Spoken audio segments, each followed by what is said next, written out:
Muy buenas noches. Vamos a empezar este programa revisando un caso que supongo que todos ustedes ya conocen y que tienen la información central. El caso Tlatlaya. Recuerden que ahí, en el Estado de México, hubo un enfrentamiento una madrugada entre el ejército y supuestos miembros del crimen organizado. Al final, el resultado es que todos los malos estaban muertos, no hubo bajas del lado del ejército, pero hubo una persona, una mujer, que vio lo que ocurrió y salió con vida. Unos reporteros después, tiempo después, explicaron, basándose en lo que dijo la testigo, que ahí había habido, sí, un encuentro y que había habido bajas, pero también había habido un grupo de rendidos. Esos rendidos fueron aparentemente ejecutados. Ahí está el caso Tlatlaya. Ejecuciones extrajudiciales por parte del ejército. ¿Les sorprende o es ya una fórmula que tiene muchos años entre nosotros? Pero bien, primero se acusó a 8 miembros del ejército. Luego se bajó el número y ahora resulta que ya se liberó a todos los inicialmente acusados, porque en el sistema judicial se dijo no se presentaron bien las pruebas, así que tenemos los muertos, sí están muertos, no hay responsables, aunque el caso sigue abierto.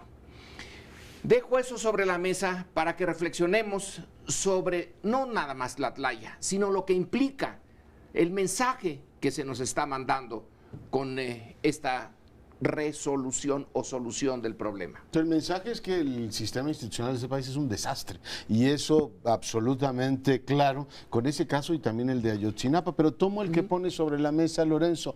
Primero se nos dijo que había, y fue un comunicado que avalaron el gobierno del Estado de México y Defensa, que ocurrió lo primero que tú has descrito. Después viene el reportaje de Squire y dice, bueno, en realidad no ocurrió eso, y el propio gobierno dice, bueno, sí, puede ser que tenga razón este señor y lo vamos a revisar. Se procede en contra de los presuntos responsables, se supone que se instruye, sale del fuero militar y se manda al fuero civil, sin haber que la Procuraduría, sin, digamos, ningún interés en conflicto, diga qué es lo que ocurrió ahí. Y hoy nos encontramos con que nadie es capaz de decir qué es lo que verdaderamente ocurrió. Veo nuevamente que hay columnas que dicen, no, en realidad fue un montaje del periodista. Supongamos que así hubiese ocurrido. El sistema institucional debería estar en condiciones de decirnos, bueno, lo que ocurrió fue esto, pero no parece lógico que primero digas una cosa y cuando te descubre el periodista dices, bueno, en realidad puede ser que sí haya ocurrido lo que dice este señor, y ahora nos encontramos con que no sabemos,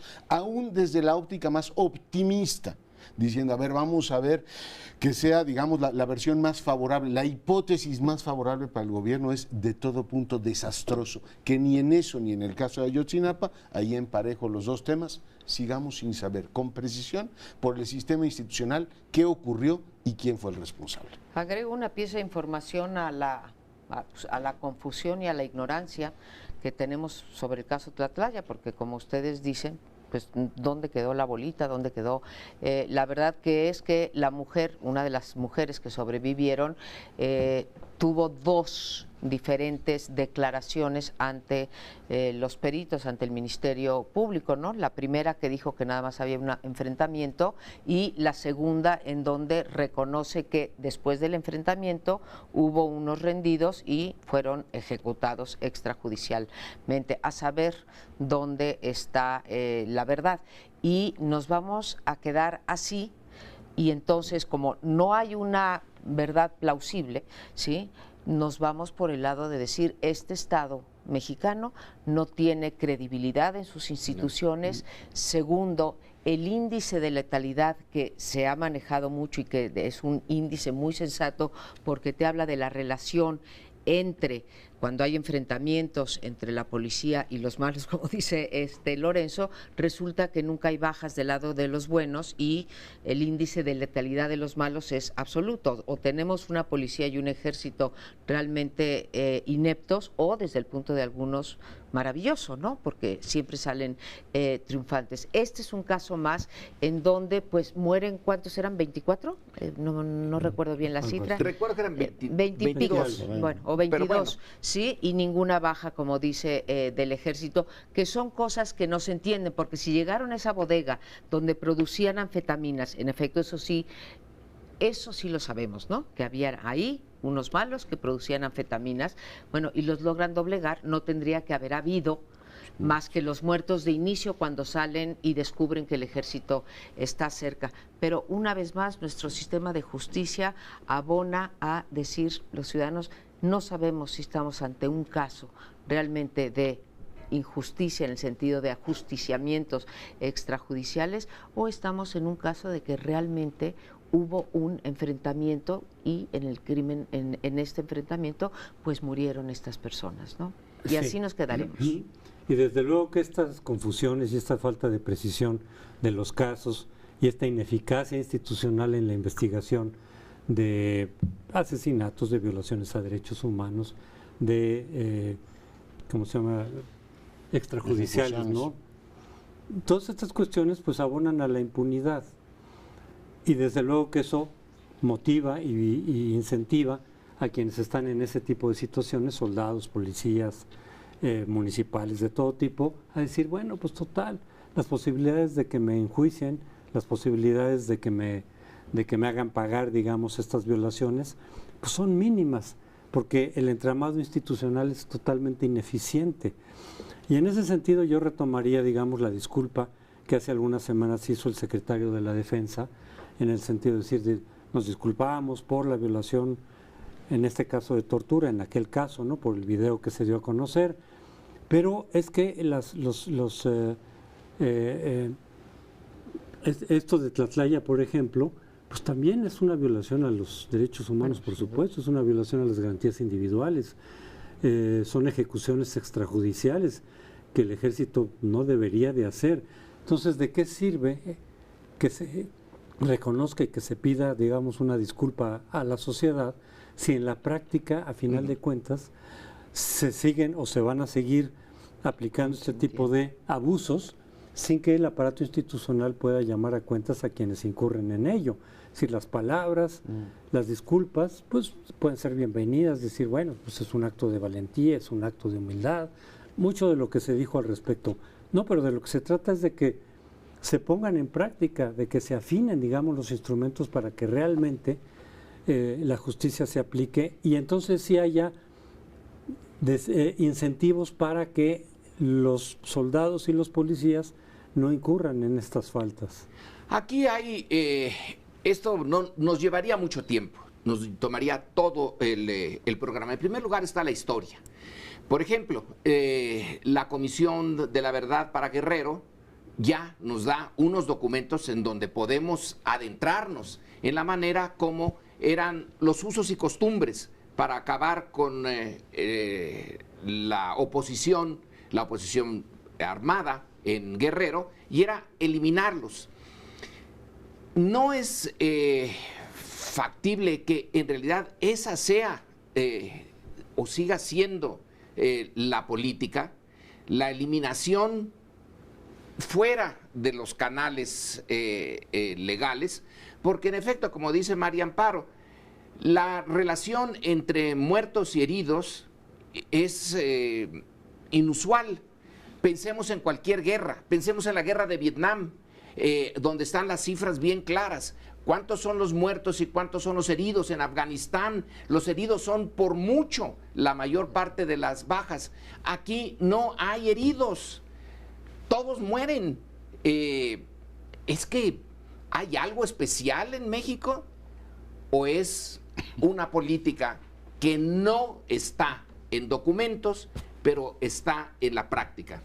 Hay una cosa que hay que recordar, y esto no hace mucho tiempo, durante la administración Calderón concretamente, hubo esta pugna con la Procuraduría General de la República, que tiene una capacidad enorme de convertir todos los expedientes en un problema para el país, es decir, no resuelve absolutamente ninguno. Empezó a correrse la voz, supongo que no hubo una orden del mando superior, de decir, a ver, si los detienen no hay una, digamos, refriega con los criminales, mejor ejecútenlos ahí, porque si va a pasar por el ámbito de la Procuraduría, vamos a acabar hasta acusados. Entonces se dio soterradamente esa orden, no hace mucho tiempo de eso, en algunas zonas, por tanto hay que tomarlo en cuenta. Y lo segundo sobre lo que llamo su atención es el tema del testimonio. Ahora que va a estar, si algún día entra en vigor finalmente esta reforma a los juicios orales, o sea, que se presione excesivamente a una mujer, déjenme decir una pobre mujer, en el sentido, digamos, de máxima compasión, no por otra cosa. De indefensa. Está cambiando su testimonio, va a decir, a ver, estás en una zona de criminales, a la mujer la tenían sojuzgada, dicen, ¿usted qué declara que ocurrió? Y tienes a los criminales de este lado y al Estado del otro lado diciendo, a ver señora, rectifique exactamente lo que dijo. O sea, estamos exponiendo a la gente a que declare ante una autoridad que la presiona brutalmente. O sea, no es un señor que va a la Facultad de Filosofía a dar una cátedra de metafísica. O sea, estás haciendo una declaración frente a una banda de criminales, por un lado, que dicen, a ver, ve y di lo que ocurrió, y por otro lado, la presión que te ejerce el Estado. Digo, entiendo perfectamente, sé que el procedimiento debe ser, a ver, debe haber un testimonio único, pero también me hago cargo del drama que vive esa mujer. Decir, oiga, entiendo perfectamente que haya variado su testimonio. Esa mujer era la madre de hay que de poner ese elemento. Era la madre de una de las mujeres que sí murieron allí. Una menor de edad, por cierto. Creo que hay que considerar eso, ¿no? Se habla, el testigo no digo, no, pues no es un robot que esté hablando frente a un cajero automático, ¿no? Sí, ¿no? Es un drama en toda la línea. Ni nosotros frente a las cámaras. Pero creo que traes un tema muy importante a la mesa. Estos militares fueron, gracias a la reforma del 2013 o del 2013, fueron juzgados por las autoridades civiles, no por la militar, porque no fueron faltas a la disciplina militar o disciplina del ejército, entonces pasan a la justicia común y corriente. Ahora, la interrogante aquí es la que está planteando Leonardo. ¿Fue una orden que recibieron los soldados o fue digamos, un acto de voluntad de estos soldados que llegaron aquí, dijo así, pues ahora me los ejecuto a todos? Hay una gran diferencia entre estas dos cosas y es un tema que no está en el debate público y que le da un cariz totalmente distinto. O sea, supongamos que fue, como dicen ustedes, una ejecución extrajudicial. Una cosa es que lo manden los altos mandos militares y otra cosa es que estos soldados lo hayan hecho motu propio. Yo creo que por el bien de la justicia militar, por el bien del ejército, que con todo lo que hemos sabido y con todo que los han mandado a la calle desde hace, pues ya 12 años, ¿sí? Han estado en las trincheras de la lucha contra el crimen organizado, tendrían que aclarar por el bien de esta institución que todavía es la institución que más confianza recaba por parte de la población, ¿sí? Entonces, ¿eso cómo lo resolvemos? ¿Qué nos dice las autoridades políticas de este país o del Estado de México con respecto a el deslinde de responsabilidades? Como tú lo dices, eso a veces se debate en los círculos de opinión, pero no en el discurso oficial. Y también ocurrió, digamos, con el asunto del video de la mujer que estaban torturando, porque se dijo, estos elementos, unos del ejército, otros de la Policía Federal, estaban torturando, pero alguien estaba grabando. Entonces, ¿esa grabación para qué es? Si tú estás haciéndolo por tu lado, porque a ti se te pegó la gana y sabes que estás delinquiendo y sabes que eso puede tener repercusiones negativas, lo que menos haces es grabarlo. Entonces, se graba para que eventualmente los jefes sepan qué es lo que está pasando. Y entonces es una cadena de mando. Y ese es el problema, porque entonces es una práctica institucional. No son casos aislados, como lo dijo el secretario de la Defensa, sino que es una práctica institucional, pero que nunca se menciona. Entonces, ya metieron o están procesando a los militares, a los policías federales, pero ¿quién les dio la orden? Y eso no se toca. Y eso no lo vamos a saber. Y si alguien grabó que la otra explicación es por degenerado, porque estaba ahí participando en esto. En fin, Difícilmente, ¿no? nos vamos a un corte, espérenos, volvemos de inmediato. El dinero y la democracia es una pareja, digamos, complicada. En este país llevamos ya varios años discutiendo el tema de cómo puede lícitamente financiarse la vida política de los partidos y garantizar competitividad y equidad. En el 96 hizo una reforma en la cual, bueno, pues se dio un muy jugoso modelo de financiamiento público para los partidos que les permitió eso, disponer de grandes cantidades que utilizaron masivamente en la compra de spots para la televisión. Llegó a ser tan profundamente disfuncional el modelo que lo prohibieron. Después utilizaron sus recursos para comprar votos y esto que llaman ahora campañas por tierra, lo cual ha deformado gravemente el sentido de la democracia. La lógica de un montón de elecciones es quién tiene más capacidad territorial y quién tiene más capacidad de comprar la voluntad de los ciudadanos. Y nos encontramos en un tercer dilema que pongo sobre la mesa para escuchar sus reflexiones, y es que los poderes económicos han conseguido, a través de un financiamiento que se da durante el ejercicio de gobierno y durante las campañas, capturar algunas de las decisiones. No solamente hacen lobby con el legislativo, han logrado capturar a muchas autoridades a través de ese financiamiento que no está muy claro cómo se da, porque finalmente tienes el peor de los dos mundos, un financiamiento público muy grande y al mismo tiempo financiamiento de las grandes corporaciones. Pero está el otro elemento que tiene que ver con el crimen organizado, y es que como tienes tal voracidad por el dinero, pues tú no distingues si te está dando el dinero el que le diste las obras públicas, el desarrollador inmobiliario que de manera absolutamente voraz sigue creciendo en el territorio de muchas ciudades, o te lo da el señor que controla el crimen organizado, y a partir de ahí empiezas a presentar una disfuncionalidad que hoy claramente explota en Tamaulipas. O sea, finalmente tienes un estado que es frontera con los Estados Unidos, en donde las dos principales fuerzas políticas, el PAN y el PRI, se están acusando mutuamente de tener vínculos con el narcotráfico.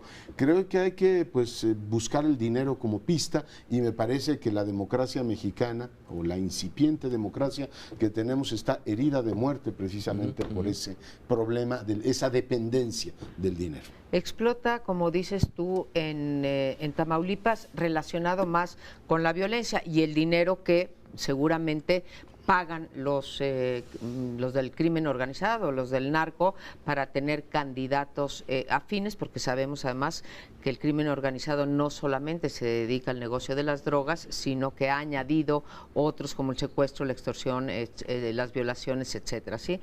Pero el problema es que usamos ahorita Tamaulipas porque en efecto hay un nivel de violencia ya inadmisible, pero ese dinero lo vemos en Puebla y lo vemos en Veracruz y lo vemos en Quintana Roo, y además ahora con redes de corrupción pues más sofisticadas que antes, porque entonces ahora el de Quintana Roo le mete a la campaña en Tamaulipas y el del Tamaulipas para que no pueda seguir tan fácilmente el dinero. Son verdaderas redes de corrupción.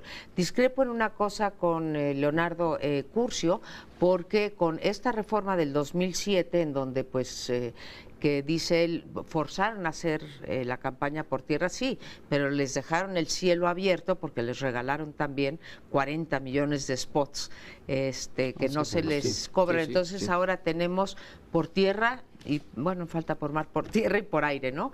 Las campañas, tenemos las campañas a ras de tierra y tenemos un exceso, ¿sí?, de spots que además no se contabilizan.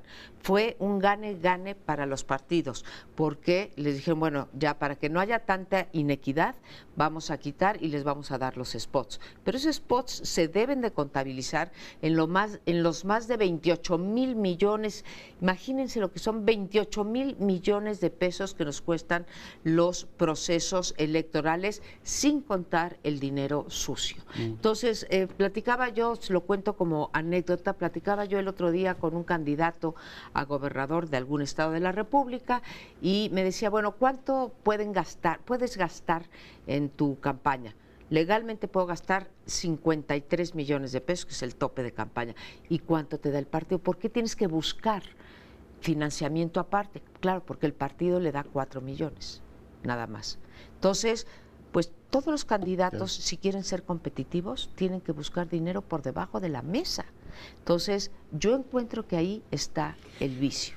Hay otro elemento a considerar en esto de la corrupción. Bueno, uno de ellos es que en todos los sistemas políticos, incluyendo el danés, que se supone que es el non plus ultra, ahí también vemos que se mete dinero privado, pero claro, comparado con lo nuestro, es juego de niños.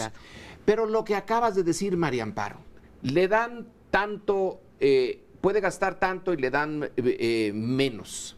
El partido le da muy poco, tiene que buscarlo por otro lado. Pero también está que, como es dinero debajo de la mesa, se lo roban ellos mismos. Es decir, cuando alguien no está contabilizado, entonces yo, desarrollador de bienes inmuebles, te voy a dar 10 millones, luego tú me los vas a regresar dándome concesiones y permisos, etcétera. Esos 10 millones ¿se van realmente a la campaña? Yo creo que varios se quedan en los bolsillos de los intermediarios. Entonces hay una robadera entre ellos mismos. Ya lo que llega a las despensas, a los tinacos, a las láminas y a las monederos Monex está mermado. O sea, el robo ha de ser el robo hormiga o medianamente hormiga. Recuerdo que a Germán Dehesa lo habían invitado a una campaña en Tabasco. Salieron los papeles, esos papeles que salieron de Tabasco de hace mucho tiempo, que alguien se los dio a Andrés Manuel López Obrador, y ahí venía contabilizado el hotel y los gastos de Germán Dehesa como invitado. Dice, pues yo nunca fui. Sí. Entonces, ahí hay una pequeña muestra de que, como eso, ha de haber un montón de dinero que no llega ni siquiera a ser parte de la campaña, sino que enriquece a los que están en el medio. Pero además, fuera de cámaras, muchos candidatos han declarado investigaciones a investigadores, decir, no, es que gastamos mucho más de lo que incluso la ley permite, pero todos por debajo de la mesa y el INE ni se entera, porque su sistema de fiscalización, por más sofisticado que sea, por más que ahora esté en línea y en tiempo real, simplemente no tiene la capacidad de reportar todos esos flujos de dinero que se dan por debajo de la mesa, y entonces gasta muchísimo más de lo que realmente la ley permite. Entonces es una feria de dinero que después se va a pagar con concesiones, con contratos. De todas maneras está desvirtuando, digamos, el proceso democrático en ese sentido. Ahora, hay una iniciativa ahí que primero plantearon los ya diputados independientes, Manuel Cloutier, y a su nivel el diputado Kumamoto, pero que en el Senado retomaron curiosamente el PRI y el Partido Verde, de darle el financiamiento público a los partidos solo en función de los votos que obtienen, no del padrón como está actualmente, que además el padrón va creciendo y entonces también el financiamiento va creciendo, porque eso es independientemente de que voten o no voten. Entonces viene esa iniciativa ya de varios lados, que creo que es juiciosa, es pagar solo sobre los votos que consiguen. Pero a final de cuentas con este sistema, pues de todas maneras van a conseguir el dinero sucio por donde se encuentre, y va a haber, son muchos los oferentes de dinero que les interesa a final de cuentas que un candidato determinado llegue y tú financiarlo, porque es una inversión. Van a obtener mucho más dinero del que están aportando para la campaña. O sea, a final de cuentas, los ajustes que hagas en términos formales de fiscalización, de reducir el financiamiento público, pues en esta maraña de corrupción realmente son irrelevantes. Sí, se ve que les beneficia a todos, es altamente probable que les caiga un dinerito. Decía un político muy importante que trabajó mucho en el Pacto por México, si campaña que no da para un rancho, no es campaña, o sea que te entra un dinerito para acá. Pero a ver, retomo lo que decías y recuerdo ese episodio de la vida nacional que López Obrador puso sobre la mesa la forma en que se financiaba el PRI. Yo creo que esa es la más importante contribución que López Obrador le ha hecho a la formación democrática de este país. país. O sea, acreditó, ya no era un asunto de opiniones. Cómo se financiaba el revolucionario institucional, costaba, no me acuerdo las proporciones, pero más que una campaña en los Estados Unidos, y era todo el dinero del mundo para que ganara un gobernador de Tabasco, Roberto Madrazo. La campaña de Clinton era menor que la campaña de Clinton. O sea, la contribución que hizo fue enorme. Yo espero que los próximos meses tengamos una cosa así, ¿no? Que digan, a ver, ¿cómo se están financiando las campañas? Por el lado de esto que llamo la corrupción kosher, es decir, desarrolladores inmobiliarios, los de obras públicas, que eso sí no le hacen asco. Y la de Don Neto y de todos los narcos, de decir, a ver, yo también le doy dinero. Y cuando nos enteremos de los montos y del escándalo, vamos a tener un terremoto en el sistema político. Si no lo creen, que lean las páginas de la historia contemporánea de Italia. En el 92 el sistema de partidos tembló precisamente por un modelo de corrupción, o que lean la historia reciente de Cataluña, esto de las comisiones para cada obra pública e ir a financiar el sistema de partidos. O sea, las cosas malas siempre acaban por saberse. Y esta está claramente, digamos, desvirtuando la naturaleza de un sistema equitativo y plural. Pues en México se saben poco y se castigan menos, ¿sí? Porque siquiera en España, que es el caso que nos das, pues hubo el castigo en varios de los escándalos ligados a las elecciones, y aquí pues no hemos visto uno, porque además, o uno o dos, pero sí, bien, ¿no? sí, El escándalo de López fue el padre de la reforma del 96. Sí. No tendríamos financiamiento público si no es por eso. Claro, pero ahora tenemos financiamiento público y tenemos un sistema integral de fiscalización a donde nadie sube sus reportes y se van impunes, ¿sí? E incluso Morena, por encima de la media, 86% de sus candidatos no han reportado nada. El promedio es 82, que es una brutalidad. Pero a ver, no tenemos datos duros, todos sabemos, ¿sí?, que hay mucho dinero sucio, mucho dinero por debajo de la mesa y que después se paga a las inmobiliarias o al narco o a lo que sea. Sí tenemos un indicador duro. El Banco de México, y lo puede ver cualquiera persona que se meta a su página, resulta que cada vez que hay elecciones el flujo de efectivo aumenta.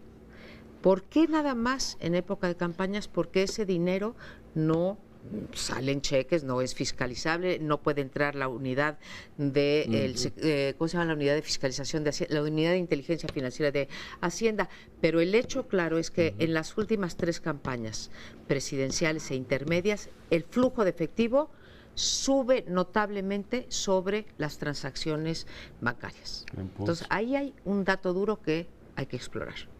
Y el problema, a final de cuentas, es que aunque nos enteremos, dices, nos enteramos poco, Sí. pero aunque nos enteremos y se den terremotos, pues aquí a cada rato hay terremotos de todo tipo de escándalos. El problema es qué haces después del terremoto, porque después del terremoto aquí pues quedan los escombros y ahí se quedan. Es decir, a final de cuentas no se hacen cosas realmente efectivas para evitar que sigan sucediendo. En este caso también es muy complicado crear un sistema institucional que pueda evitar estos asuntos. Muy bien, pues el tema da para más, pero tenemos que hacer una brevísima pausa. Regresamos en un instante. Y seguimos con el tema de la corrupción, pero ahora desde una perspectiva global. La semana pasada llamó David Cameron, primer ministro de Inglaterra, llamó a una cumbre global anticorrupción. El tema de la anticorrupción ya había entrado a la agenda internacional porque no es un problema privativo de México, aunque los grados sí cuentan, ¿sí? No es lo mismo Inglaterra, que tiene corrupción, que México, ¿sí? No en balde, México está en el lugar 103 o 95 porque salieron 5 países de la medición, y países como Finlandia, Suecia, etcétera, ocupan los primeros 5 lugares, ¿no? Entonces, ya entró en la agenda como uno de los principales inhibidores del crecimiento, de la igualdad, de la justicia, porque la corrupción le pega a todo, a las oportunidades que tienes de educación, a las oportunidades que tienes en salud, en fin. Y entonces se llevó a cabo esta cumbre global que había iniciado ya hace algunos años cuando el G20 la puso entre sus prioridades, ¿sí? Y el Índice de Desarrollo Mundial también en su punto número 16, la lucha global como se dice, hay paraísos fiscales en donde se da mucha la corrupción, pero también, como se dice, el mayor paraíso fiscal son los Estados Unidos, porque ahí está el verdadero dinero. México no tuvo una gran presencia, estuvo el secretario de la Función Pública únicamente, no sé si mis compañeros habrán visto algún reportaje, yo no vi el papel de México, sí estuvieron ONGs, que, bueno, pues dieron por fortuna su punto de vista, pero el hecho claro es que así como la democracia nos vino en buena medida de fuera, había presiones democráticas, acuérdense ustedes cuando la Unión Europea exigía la cláusula democrática para poder tener tratados de comercio, etcétera. A mí me da mucho gusto que haya estas cumbres en donde vemos, primero, que sí se puede combatir el fenómeno de la corrupción, no es un mal con el que tengamos, sí es cultural porque la cultura es un conjunto de valores, actitudes y comportamientos, en ese sentido sí es cultural, pero como dijo alguno de ellos, y si es cultural pues cambiemos la cultura, no quiere decir que es imbatible. Entonces hay muchas lecciones que aprender, yo espero que el secretario de la Función Pública se haya traído algunas, porque ni desde el lado de los legisladores que siguen echando para atrás el Sistema Nacional Anticorrupción, ni del lado del gobierno que podría hacer muchas cosas que no tienen que pasar por el Congreso, no vemos en este país un solo signo de que las autoridades de los 3 colores o de los 4 o de los 9 que tenemos colores hayan hecho algo en contra de la corrupción. El secretario de la Función Pública, que fue Virgilio Andrade allá, fue a hablar, dentro de lo que leí por ahí en las crónicas, fue a hablar de los grandes avances que hemos hecho en materia de corrupción en México. Pero yo imagino que la gente que fue de los diferentes países... Yo no leí nada. Sí, a ver, asesina mi ignorancia. De los avances, a eso fue. No, dijo avances sobre los avances de la corrupción, le digo, ahora sí una ponencia abundante. Los avances contra la corrupción. Los avances contra la corrupción. En materia de corrupción, pues. Pero su sola presencia, pues en realidad para todos los que fueron allá, que estarán enterados de lo que sucede en México, pues fue la demostración misma de que aquí no se ha avanzado nada. Él fue a ratificar, digamos, con su presencia la impunidad por el papel que ha jugado, digamos, que jugó en la cuestión de la Casa Blanca y todo este asunto. Pues en realidad México está muy rezagado en ese sentido, ya no digamos en la escala de corrupción, que hay algunos países que están por debajo de nosotros, Híjole. Sin duda. Sí, pero muy pocos, ¿eh? Somalia. No demasiados. Pero hay una diferencia. En materia de corrupción hay más países abajo que nosotros que en materia de impunidad. En materia de impunidad realmente son unos poquitos que están por abajo de nosotros. Entonces, el problema, como van de la mano, el gran problema es el de la impunidad, porque desde luego que fomenta la corrupción, fomenta las violaciones a los derechos humanos, de lo que hemos hablado. Pero es la impunidad el problema que sigue estructuralmente en México y que impide que se pueda avanzar significativamente en contra de la corrupción. En fin, el hecho es de que, pues, en realidad, a nivel internacional seguimos haciendo el ridículo. Pues lo que no hay claramente es una, digamos, voluntad por parte del gobierno de asumir esa agenda con la prioridad que mucha gente y al interior del país y al exterior le plantea. Sigue siendo bastante sorprendente que padezcan el tema de la lucha anticorrupción como si fuera una cosa que te imponen, ¿no? Es decir, no, el gobierno debería, en buena lógica, y digo en buena lógica, decir, a ver, hasta Cameron dice, cuyo padre estaba en los papeles de Panamá, que es un tema importante, hasta la señora Lagarde, que ha estado metida en varios casos en Francia, dice, caballeros y damas, este tema es lo suficientemente preocupante para que se lo tomen en serio. Es decir, el gobierno mexicano no lo ve como algo propio, lo ve así como el jarabe para la tos que te dan y dice, a ver, me lo tengo que tomar o ir al dentista, ¿no? Una cosa así. Eso es bastante sintomático y como muchos han sugerido, hombre, sería interesante que el presidente dijera qué opina de que se esté arrastrando toda la discusión del sistema anticorrupción, que dijera, oiga, igual que los llamó a que legislaran sobre tal o cual tema, incluido el consumo de marihuana, oiga, pues sería interesante que también presionara y usara sus capacidades para que el legislativo avanzara. Lo segundo, yo creo que esta cumbre que tiene lo suyo claramente hace que algunos de los mitos de consumo interno se vayan diluyendo, ¿no? A Cameron, no sé si lo quiso decir o finalmente estas cosas se van soltando, dijo, los países más corruptos del mundo son Nigeria y Afganistán, con lo cual esto de que aquí somos corruptos por la herencia española y porque la herencia católica, eso no, bueno, a ver, Nigeria ni tuvo españoles y es el país que más anglicanos tiene, más que la Gran Bretaña.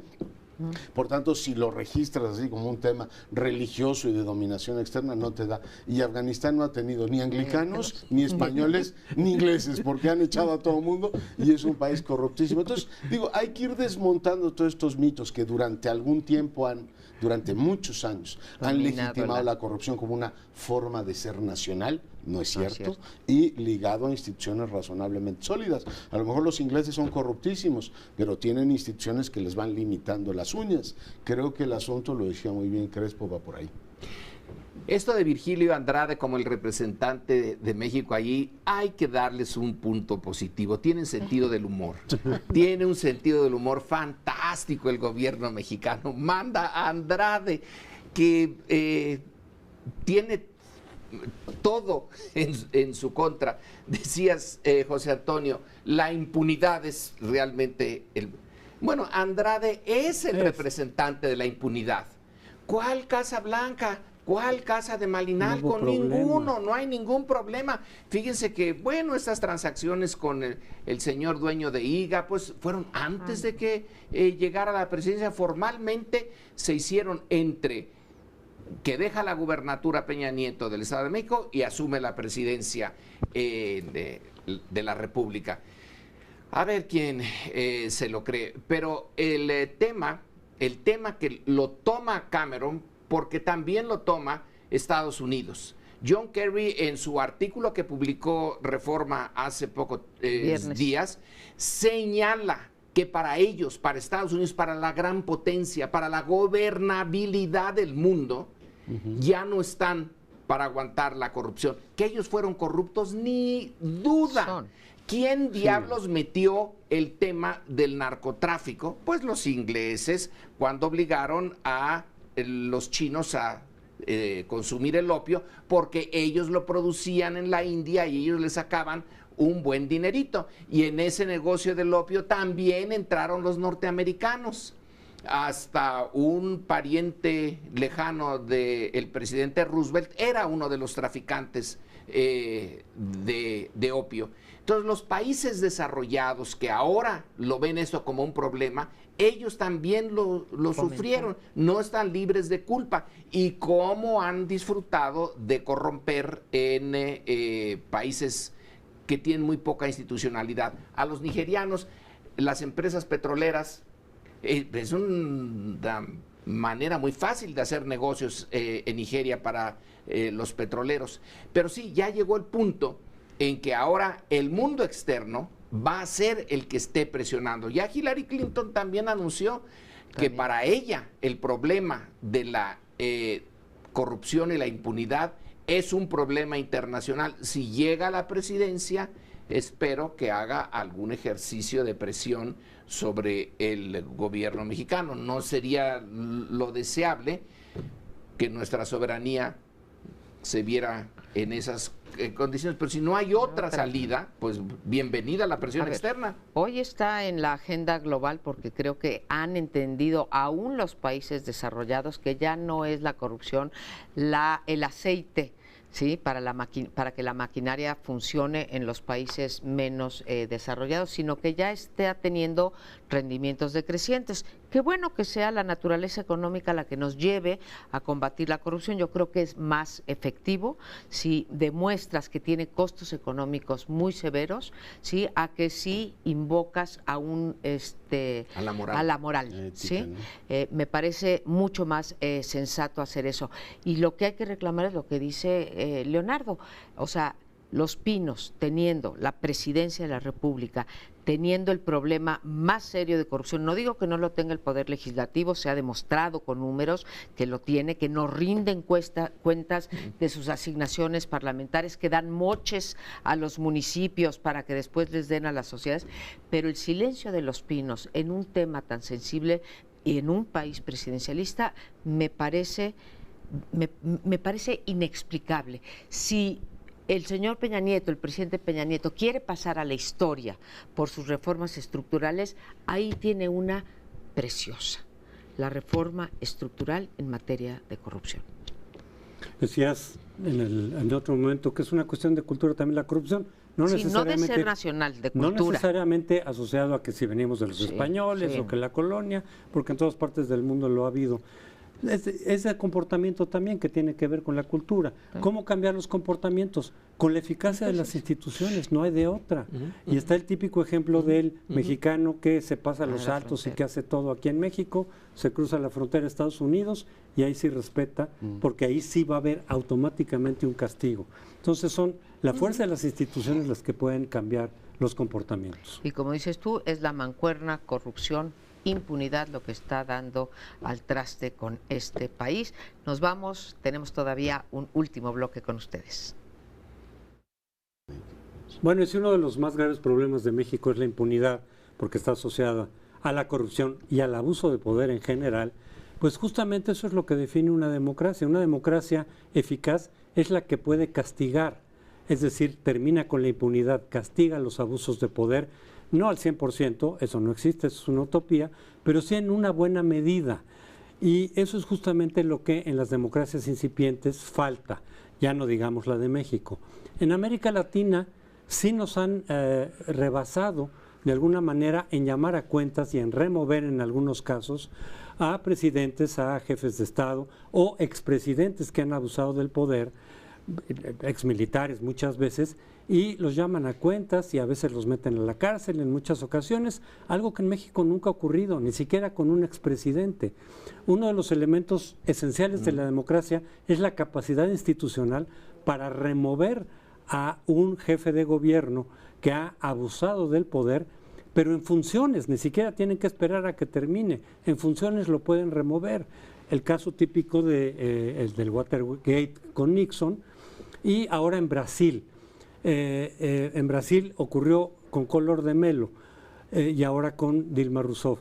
Lo que pasa es que en Brasil está muy confuso el asunto porque en realidad a ella no se le ha encontrado personalmente una gran cantidad de corrupción. Hay muchísimos corruptos allá en relación con Petrobras, en relación con otros asuntos, y paradójicamente quienes la están removiendo tienen acusaciones más graves de corrupción que ella misma.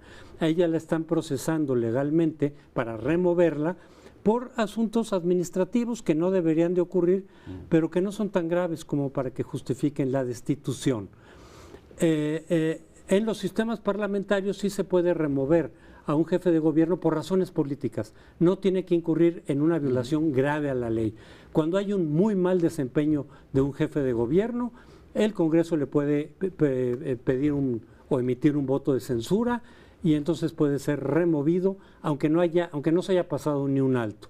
Pero no es el caso de los sistemas presidenciales. Y pareciera que esa figura la están aplicando en Brasil por el mal desempeño económico que lleva ese país desde hace mucho tiempo, y pareciera que le están pasando una factura de tipo político de mal desempeño, pero aprovechando legalmente pues asuntos muy pequeños, casi de tipo administrativo, que otros presidentes, ella misma lo ha dicho, antes que ella, lo han hecho y no por ello fueron removidos. Entonces me parece que Brasil está cayendo en un exceso que puede tener consecuencias graves para la gobernabilidad del país. Y para América Latina en su conjunto y para muchos otros fuera de América Latina, porque este ejemplo se puede volver a producir. Cuando un presidente tenga minoría en el Parlamento y esa minoría no sea capaz de aguantar la avalancha de sus adversarios que se junten, bueno, pues ya tienen el camino hecho. En realidad a nosotros nos pasó eso a un nivel más bajo con Andrés Manuel López Obrador.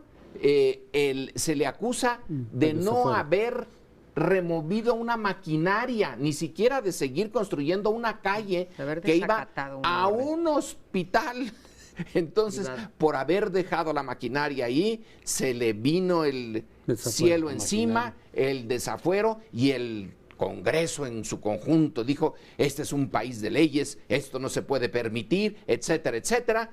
Y solo una movilización impidió que eso siguiera adelante. Yo no sé si en Brasil Dilma ha llamado a una movilización, a que la calle responda a lo que está haciendo un Congreso en donde el 60% de sus miembros tienen algún tipo de deudas con la justicia. Pero si llegara a ser ese el caso, es que esto se viene a poner color de hormiga. Para Brasil, por favor. El caso de Brasil creo que es muy complicado porque en efecto agarran a Dilma Rousseff por digamos, una falta administrativa grave, podría ser, pero finalmente administrativa. Está pasando con Cristina Kirchner en Argentina, que la están juzgando también por lo de la compra de dólares a un precio que no era el del mercado para poder ganar las elecciones. Me parece, si cabe, más grave. La cosa es que normalmente, y eso pasa en la justicia en todos lados, también en los países desarrollados, pues tú pescas como Al Capone, se le pescó por una cuestión de impuestos, nunca se le pudo probar Por un crimen. las demás, ¿no? Y el problema es que el Partido del Trabajo, hasta el expresidente Lula, está involucrado en estos actos de corrupción. Tanto que también hay que reconocerlo, por más simpatía que uno le tenga a Dilma Rousseff, y yo se la tengo, ¿sí?, que intentó darle fuero a Lula a través de nombrarlo jefe de la oficina presidencial, y que la Suprema Corte, el Tribunal de Justicia del Tribunal Constitucional en Brasil, echó para atrás, ¿no? Porque sí era una maniobra. Entonces, sí tenemos a un gobierno en donde hubo actos de corrupción, sí tenemos la politización de la justicia, y en ese sentido quizá cometiéndose una injusticia por el delito que es removida. Vamos a ver qué pasa, ya tiene que salir 6 meses. Hay otros ejemplos, en Guatemala se acaba de remover a través de una comisión internacional. En Colombia, acuérdense ustedes, fueron la mitad del Congreso tuvo que salir por actos de corrupción. Lo que sí nos queda claro es que en este país, en vez de hacer eso, metemos a diputados electos en las cajuelas de los decir, coches. en México. En México metemos a los diputados electos en las cajuelas con la venia de todos los grupos parlamentarios al Congreso para que tomen fuero y no puedan ser procesados. No es la primera vez que cae un presidente, una presidenta en América Latina. En estricto sentido no ha caído. Es una presidenta, le llaman espectral en portugués, lo cual es precioso, ¿no? Está como un espectro ahí al lado de Temer. Pero Brasil tiene en su particularidad un grave problema. Es un sistema institucional en muchos sentidos peor que el de otros países, que ya es decir, primero tiene un sistema, un parlamento que es de proporcionalidad pura, con lo cual tienes una atomización casi completa, y cuando no tienes el mensalao, tienes el lavallato, pero la única forma de hacer política es comprando diputados, con lo cual introduces niveles de corrupción verdaderamente de antología. Cuando tú a las fuerzas corruptas les dejas de dar dinero o intentas cambiar el juego, la respuesta puede ser una muy parecida a la que ha obtenido Dilma Rousseff. Y la segunda, sé que en varias repúblicas latinoamericanas tienen el vicepresidente. Si el presidencialismo es malo, como decía Crespo, para resolver las crisis de gobierno, porque te lleva automáticamente a una crisis constitucional, tener un vicepresidente es la peor idea, porque se dedica a conspirar en tu contra, es decir, yo estaría encantado de ocupar 6 meses la posición de esta señora, y a partir de versos y muchísima impopularidad, te dedicas a conspirar contra una mujer que te acaba diciendo, oiga, yo tengo 54 millones de votos y usted es uno de los políticos menos populares de Brasil, y sin embargo, institucionalmente va a ser el presidente. Por tanto, creo que el caso brasileño tiene efectivamente muchos elementos particulares que hay que analizar, pero el que sí saco en claro que es una gran lección para México es el tema de la pedalada fiscal, que no es una cuestión administrativa menor, perdón. O sea, le asignan presupuestos y tú los usas para lo que te da la gana, sino, oiga, pues no está para eso. Aquí la Auditoría Superior de la Federación dice que en nuestro querido país, se hace todos los santos días y no pasa absolutamente nada, ¿no? Ahí sí, de que aprendan, a una presidenta le está costando el cargo. No es que no sea una falta. Lo que pasa es que en el presidencialismo, en la democracia en general, también en los sistemas parlamentarios, tampoco puedes remover a un jefe de gobierno por cualquier cosa, por infracciones, por ciertos delitos, pero que si no llegan a un cierto grado de gravedad, si los remueves, entonces vas a tener una inestabilidad impresionante. Es decir, tienes que buscar un equilibrio entre estabilidad gubernamental, pero también con rendición de cuentas. Ahí es muy difícil de pronto calcular el asunto. No es que les permitas, no es que esté bien hecho, pero si por cualquier cosita los vas a remover, entonces vas a caer en una situación muy inestable. Por eso es que los presidencialismos solamente incluso reducen, digamos, la remoción a una violación legal. Pero por cierto que en los presidencialismos también se puede remover por razones políticas con una figura que es la revocación de mandato, que no todos los sistemas presidenciales lo muchos tienen. problemas también. Pero que también tiene muchos problemas porque te lleva a hacer una política populista, ¿no? Sí, sí, no dije que fuera lo ideal. Óptimo. Es para tratar de compensar el que no puedas remover a un presidente por razones políticas, algunos sistemas presidenciales, típicamente lo estamos O viendo lo ahora en quieren meter a Venezuela, fuerza como la discordia en meten Venezuela. la ¿sí? revocación de mandato, pero también tiene más problemas que en los sistemas parlamentarios, porque efectivamente entonces ya implica la movilización de masas, también se puede usar por razones políticas. Ahora, la gran diferencia en realidad es que en el parlamentarismo tú puedes remover a un primer ministro porque pierde el respaldo popular, no tiene que cometer un delito, pues perdió. En el presidencialismo eso no se puede. Lo que sí, lo que debe de seguir abierto es la posibilidad, no como en México se dice nada más porque te agarran en flagrancia, ¿no? Tendríamos que ver un presidente apuntándole una pistola, no, habiendo disparado el tiro para poderlo meter a la cárcel, porque ya ni siquiera violaciones sistemáticas a la Constitución. Entonces, tenemos que tener una forma de castigo. En México simplemente no la hay, porque hay fuero. Y si además tenemos no 4 años de presidencialismo, sino 6, entonces estamos... Bueno, ellos tienen 8, porque hay reelección. Pero hay que pedir que sea de 3 en México, sin reelección. No, Lorenzo, ya te pasas. Bueno, pero se nos ha terminado el tiempo. Nos vemos la próxima semana. Sí, 3 sin reelección.